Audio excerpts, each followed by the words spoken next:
I think because we have a government who is prepared to take away vital services and resources from extremely vulnerable and needy people. And once those services are taken away, like for example there were so many people who died as a result of the benefit restrictions over the last few years, and they're talking about another £12 billion of benefit cuts. This is going to leave some very vulnerable people incredibly desperate, and basically many of the Human Rights Act articles will be breached as a result of those policies. So if you take away the Human Rights Act, then people don't have the right to fight for their own protection and their own safety and to get their needs met. The last administration, the last government, were told very clearly that they were in breach of human rights by taking away access to justice, for example. And they didn't care, they did it anyway. I think there's an arrogance to what is happening in government at the moment, and I think there's almost a feeling of we can get away with it, and I think the most horrible thing is that they are.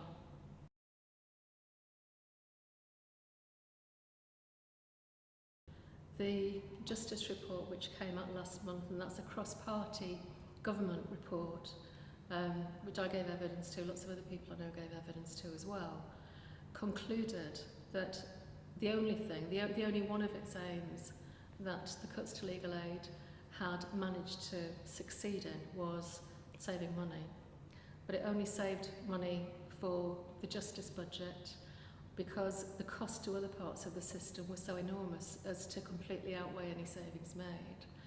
So it can't be anything other than an ideological decision to take people's rights away from them, because it certainly isn't saving anybody any money.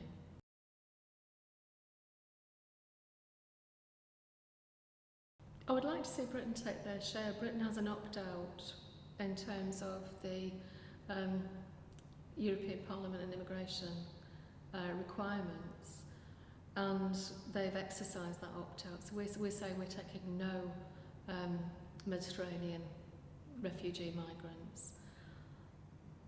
Again, I think that the press is being used very skillfully to make these seem like greedy people who just want to come here and have a great life, as opposed to people who are fleeing war, torture, being killed because of their beliefs or because of their sexuality or for a whole host of other reasons.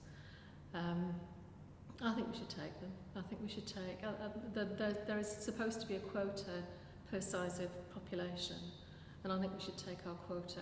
The reality is, and again it's played very differently in the press, but the reality is we allow a very small number of people to emigrate here and to settle here.